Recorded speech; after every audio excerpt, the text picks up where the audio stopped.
cause I got something to prove. I gotta take what I hate and finally make a move. I think of you and all the shit you don't do. Well, I'ma make hella sure that I don't become you. I have no regrets, yeah, I'll tie up my chest. I'll never forget what it's like to be in debt. Been stabbed in the back bed, I'll show you what happens. Pass me the mic and I'll show you with action. I feel this pain, you already know. Turn that to gains, let my money show. I've got these things that I can't let go. Watch me turn this life into something that you can never own. I feel this pain, you all... Hello guys, this is Dr. Saddam and welcome back to Reading English Lesson. അപ്പോൾ ഇന്ന് നമ്മളുള്ളത് ഒരു special ഇവന്റിനാണ്. അതായത് ഇന്ത്യയിലെ തന്നെ ഏറ്റവും largest ആയിട്ടുള്ളൊരു car meetup ഇന്ന് അങ്കമാലി അഡ്ലക്സിൽ വെച്ച് നടക്കുകയാണ്. മറ്റൊന്നുമല്ല, നമ്മൾ കഴിഞ്ഞ വർഷം ഇതേപോലൊരു വീഡിയോ നമ്മൾ നേരത്തെ ഇതുപോലെ ഫീച്ചർ ചെയ്തിട്ടുണ്ട്. ഇന്ന് എക്കോസ്പോർട്ടിൻ്റെ കേരളത്തിലുള്ള ഓണേഴ്സിൻ്റെ ഒരു കൂട്ടായ്മയാണ് എക്കോസ് കേരള എന്ന് പറയുന്നത്. അപ്പോൾ അവരുടെ ആനുവൽ മീറ്റപ്പാണ് നടക്കുന്നത്. ഏകദേശം 250 വണ്ടികളാണ് നമ്മളിന്ന് എക്സ്പെക്ട് ചെയ്യുന്നത്. അപ്പോൾ ഇന്ന് ഞാൻ അവിടെ വന്നിരിക്കുക, ആ ഇവൻറ്റിന് വേണ്ടി വന്നിരിക്കുകയാണ്. എന്താണ് ഇവിടുത്തെ കാഴ്ചകൾ, എന്തൊക്കെയാണ് ഇവർ അറേഞ്ച് ചെയ്തിരിക്കുന്നത്. അപ്പോൾ ഇന്നത്തെ വിശേഷങ്ങൾ മുഴുവൻ ഈ ഒരു മീറ്റപ്പിൻ്റെ വിശേഷങ്ങളാണ്, ആനുവൽ മീറ്റപ്പിൻ്റെ വിശേഷങ്ങളാണ്. ഒരുപാട് കാറുകൾ വന്നിട്ടുണ്ട്. ഞാനിപ്പം ജസ്റ്റ് എൻ്റർ ചെയ്ത് അവിടെ പാർക്കിംഗ് പൊസിഷനിൽ നമുക്ക് ഓരോ കാറുകളുടെ നിറത്തിനനുസരിച്ച് അവർ പാർക്കിംഗ് അറേഞ്ച് ചെയ്തിട്ടുണ്ട്. സോ അത്രയും വലിയൊരു ഗ്രൗണ്ടും കാര്യങ്ങളൊക്കെയാണ്. ആ ഗ്രൗണ്ടിൽ വന്ന് പാർക്ക് ചെയ്ത വണ്ടികളൊക്കെ പാർക്ക് ചെയ്തിരിക്കുകയാണ്. അപ്പോൾ വണ്ടിയുടെ ഫുൾ ലൈനപ്പും മറ്റുള്ള ഇവൻറ്റ്സും കാര്യങ്ങളൊക്കെ ആയിരിക്കും ഇന്നത്തെ വീഡിയോയിൽ. സോ വീഡിയോയുടെ അവസാനം വരെ കാണുക. Stay tune till the end of the video. പിന്നെന്താ പറയുക, അതായത് യൂട്യൂബിൽ ഓട്ടോമോട്ടീവായിട്ടുള്ള വീഡിയോസ് ചെയ്യുന്ന ആൾക്കാർ ഇന്നിവിടെ വരുന്നുണ്ട്. നമ്മുടെ വണ്ടിപ്രാന്തം പോലുള്ള രാകേഷിനെ പോലെയൊക്കെയുള്ള ഒരുപാട് യൂട്യൂബേഴ്സ് ഇന്നിവിടെ വരുന്നുണ്ട്. സോ അവർക്കൊക്കെ എന്താണ് പറയാനുള്ളതെന്ന്, ഇങ്ങനെ ഇവന്റിനെ കുറിച്ച് എന്താണ് സംസാരിക്കാനുള്ളതെന്നുള്ളതൊക്കെ നമുക്കിന്ന് കാണാൻ പറ്റും. സോ ഞാനിപ്പോൾ ഇതിൻ്റെ പുറത്തിറങ്ങിയിട്ട് എന്തൊക്കെയാണ് അവർ സെറ്റ് ചെയ്തേക്കുന്നത്, എന്തൊക്കെയാണ് അവിടുത്തെ സെറ്റപ്പ്, എങ്ങനെയൊക്കെയാണ് വണ്ടി അറേഞ്ച് ചെയ്തിരിക്കുന്നത്, എത്രത്തോളം വണ്ടിയുണ്ട് എന്നുള്ള കാര്യങ്ങളൊക്കെ കാണിച്ചു തരാം. സോ തീർച്ചയായിട്ടും നിങ്ങളൊരു എക്കോസ്പോർട്ട് പ്രേമിയാണ് അല്ലെങ്കിൽ ഒരു കാർ പ്രേമിയാണെന്നുണ്ടെങ്കിൽ ഇങ്ങനെ ഒരു കൂട്ടായ്മയുടെ എന്താ പറയുക, ഒരു ഓർഗനൈസേഷൻ മികവും മറ്റുള്ള കാര്യങ്ങളും എല്ലാം കണ്ട് ഇഷ്ടപ്പെടുമെന്ന് വിചാരിക്കുന്നു. സോ വീഡിയോ അവസാനം വരെ കാണുക.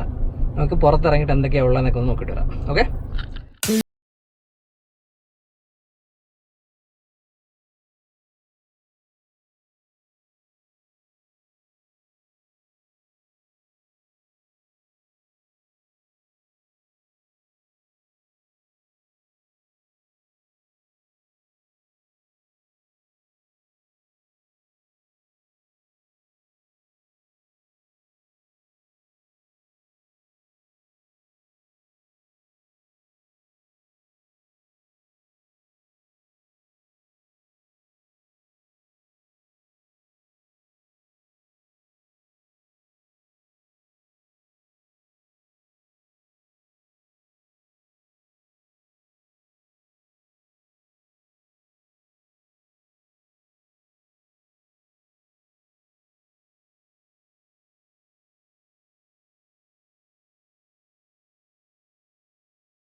നമുക്ക് അവിടെ പോയി ചായ കുടിച്ചു പോകാം. Okay.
Dr. Shabari, Secretary, ECOS Club.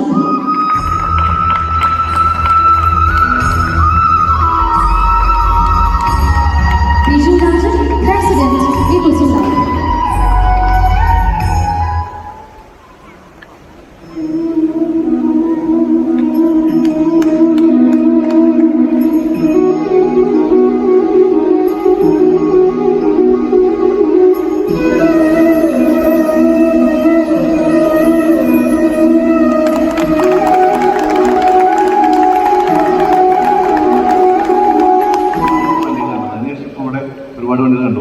അപ്പോൾ ഉദ്ഘാടന പ്രസംഗത്തിൽ നമ്മുടെ സുഹൃത്ത് പറഞ്ഞു നമ്മുടെ ഒരു ക്ലബിൻ്റെ ആ ഒരു സംഘാടനം അല്ലെങ്കിൽ അത്യധികം ക്ലേശകരമായിട്ടാണ് ചെയ്യുന്നത്. എന്തുകൊണ്ടാണെന്ന് വെച്ചാൽ വണ്ടികളുടെ ഇഷ്ടം തന്നെയാണ്. അത് ഇക്കോസ്പോർട്ട് എന്ന് പറഞ്ഞാൽ വണ്ടി എന്ന് പറയുന്നത് ഒരു പാഷനായിട്ട് കൊണ്ടുനടക്കുന്ന എല്ലാ ഓണേഴ്സും ഉള്ളത്. അപ്പോൾ നമ്മളിപ്പോൾ വണ്ടി മാത്രമേ ഉള്ളൂ, കമ്പനിയില്ല, പക്ഷെ നമുക്കത് ഇമ്പോർട്ടിന് വേണ്ടിയിട്ട് കാണാം. അതായത് ഇന്ത്യയില്ലെങ്കിലും മറ്റു സ്ഥലത്തൊക്കെ ഉണ്ടല്ലോ. അപ്പോൾ എല്ലാവരും ആശംസകൾക്ക് ഈ ഒരു ക്ലബിന് അടുത്ത ഒരു വർഷത്തിൽ 400 or 4000 ആവട്ടെ. ഇക്കോസ്പോർട്ടിൽ കിട്ടട്ടെ. യൂസുകാരൻ നന്നായി വിൽക്കാൻ പറ്റട്ടെ. സാറേ നേരത്തെ പറഞ്ഞേ ഒരുപാട് വണ്ടികൾ വിൽക്കാൻ പറ്റട്ടെ. നന്ദി.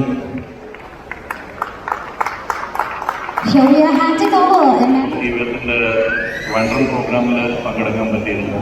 അതേമാതിരി തന്നെ ഇക്കോസ് ക്ലബിൻ്റെ ലീഗ് മീഡിയം പ്രോഗ്രാമിൽ പങ്കെടുക്കാൻ പറ്റിയിട്ടുണ്ടായിരുന്നു. ഓരോ പ്രാവശ്യവും ഓരോ പരിപാടി കഴിയുമ്പോൾ ഈ ഫാമിലി വളരുന്നതേ കാണുന്നു. അതിന് വളരെയധികം സന്തോഷമുണ്ട്. മുന്നേ നമ്മുടെ പ്രിയപ്പെട്ട മുഹമ്മദ് പറഞ്ഞ മാതിരി ഫോർഡ് എവിടെ നിന്ന് പോയിട്ടുണ്ടെങ്കിലും ഞങ്ങളെല്ലാവരും ഇവിടെ തന്നെയുണ്ട്. അപ്പം ഞങ്ങളുടെ എല്ലാ വിധത്തിലുള്ള സർവീസും കണ്ടിന്യൂ തന്നെയായിരിക്കും. നിങ്ങളെല്ലാവരും സപ്പോർട്ട് ചെയ്യും. ഒരിക്കലും നിങ്ങൾക്ക് ആർക്കും ഒരു ബുദ്ധിമുട്ടുണ്ടാവില്ല. അത് ഞങ്ങളുടെ assurance. Kairali assurance. Thank you.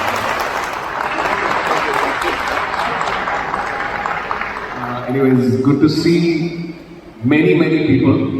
ഞാനും ഒരു ഫോർഡ് കാറിൻ്റെ വലിയ ആരാധകനാണ്. കാരണം എനിക്ക് 2010 സിന്ധു സാർ ഇവിടെ ഇരിപ്പുണ്ട്. സിന്ധു സാറാണ് എനിക്ക് ആദ്യമായിട്ട് ഫോർഡ് ഫിഗോ തരുന്നത്. റെഡ് കളറായിരുന്നു. അത് ഈ പറയുന്ന പോലെ ഹൈ എൻഡ്, അത് അങ്ങനെ ഭയങ്കര പവർഫുൾ ഒന്നും അല്ലായിരുന്നു. ദിവസം വിളിച്ച് പ്രോഗ്രാമിലേക്ക് ഇൻവൈറ്റ് ചെയ്തു. അതുപോലെ തന്നെ റോഷൻ ചേട്ടൻ നമ്മുടെ സീനിയറാണ്. അതുപോലെ ഷില്ലോ ജോർജ് ഫോർഡിൻ്റെ ബ്രാൻഡ് നെയിമിൽ ഫേമസ് ആയിട്ടുള്ള ആളാണ്.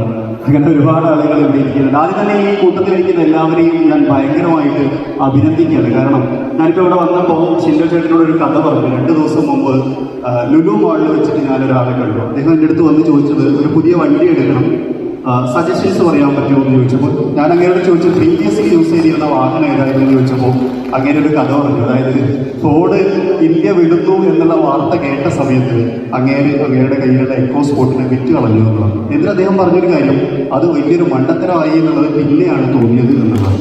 അപ്പോൾ ഇവിടെ ഇരിക്കുന്ന എല്ലാവരെയും പറ്റിയിട്ട് എനിക്ക് പറയാനുള്ളതാണ്, ഞാൻ അഭിനന്ദിക്കാനുള്ള കാരണം ഫോർഡ് എന്ന് പറയുന്ന അന്താരാഷ്ട്ര വിപണിയിൽ ഒരുപാട് വാഹനങ്ങൾ വിറ്റഴിച്ചുകൊണ്ടിരിക്കുന്ന വലിയ മാർക്കറ്റ് വാല്യൂള്ള ഒരു ബ്രാൻഡ് ഇന്ത്യ വിട്ടുപോയ സമയത്ത് ഒരു പേടിയോ ഇല്ലാതെ ഇഷ്ടപ്പെട്ട വാഹനത്തെ നെഞ്ചോട് ചേർത്തി നിർത്തിയ നിങ്ങളെല്ലാവരെയും ആദ്യം തന്നെ ഒരു വലിയ കയ്യടി തന്ന് സപ്പോർട്ട് ചെയ്യണം.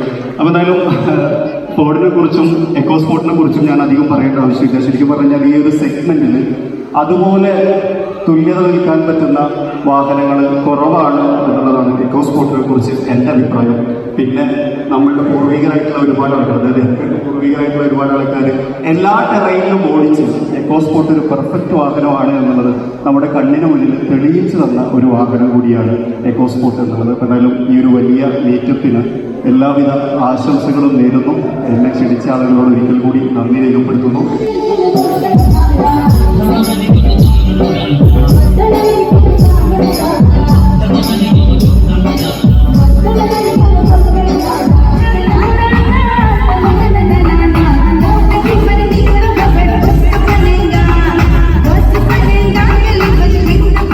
അപ്പോൾ ഗൈസ്, ഞാനിപ്പോൾ ദാണ്ട പരിപാടി എല്ലാം കഴിഞ്ഞ ഏകദേശം 11 മണിയായി. 11 മണിക്ക് ഞാൻ ഇവിടുന്ന് തിരിച്ച് അവിടുന്ന് അഡ്ലക്സിൽ നിന്ന് ഇറങ്ങി നമ്മുടെ വീട്ടിലേക്ക് പോയിക്കൊണ്ടിരിക്കുകയാണ്. ഹലോ ഗൈസ്, സമയം ഇപ്പോൾ 1 മണിയായി. ഞാൻ ജസ്റ്റ് ഇപ്പം വീട്ടിലെത്തിയിട്ടേ ഉള്ളൂ. സോ ഇന്നത്തെ ഡേ എന്ന് പറയുന്നത് വളരെ മെമ്മറബിൾ ആയിട്ടുള്ളൊരു അടിപൊളി ഒരു ഇവൻ്റ് ആയിരുന്നു. അത് എന്താണ് പറയുക, ഇപ്പം എന്താ പറയുക, അതിൻ്റെ ഓർഗനൈസേഷൻ ആണെന്നുണ്ടെങ്കിലും അത് കണ്ടക്ട് ചെയ്ത വിധമാണെന്നുണ്ടെങ്കിലും എവരിത്തിങ് വാസ് സൂപ്പർബ് ആക്ച്വലി. ഈ പ്രോഗ്രാം കണ്ടക്ട് ചെയ്ത എല്ലാ ഓർഗനൈസേഴ്സും അതിൻ്റെ അഡ്മിൻസ് അതിന് വേണ്ടിയിട്ട് ഓടി നടന്ന് കാര്യങ്ങളെല്ലാം ചെയ്ത് ആ ഒരു അഡ്മിൻസിനെല്ലാം ഞാൻ എൻ്റെ ഒരു ബിഗ് സല്യൂട്ട് കൊടുക്കുകയാണ്. സോ ഇങ്ങനൊരു ഇവൻറ്റ് അവിടെ എക്കോസ്പോർട്ട് ഓണേഴ്സിന് കൊടുത്ത അവർക്കെല്ലാവർക്കും നല്ലൊരു നന്ദി പറഞ്ഞുകൊണ്ട് ഞാൻ ഇന്നത്തെ വീഡിയോ വൈൻഡ് അപ്പ് ചെയ്യുകയാണ്. So if you guys like this video, please do subscribe my channel and don't forget to follow me on Instagram for the latest never ending updates. So till the next video, take care and bye bye.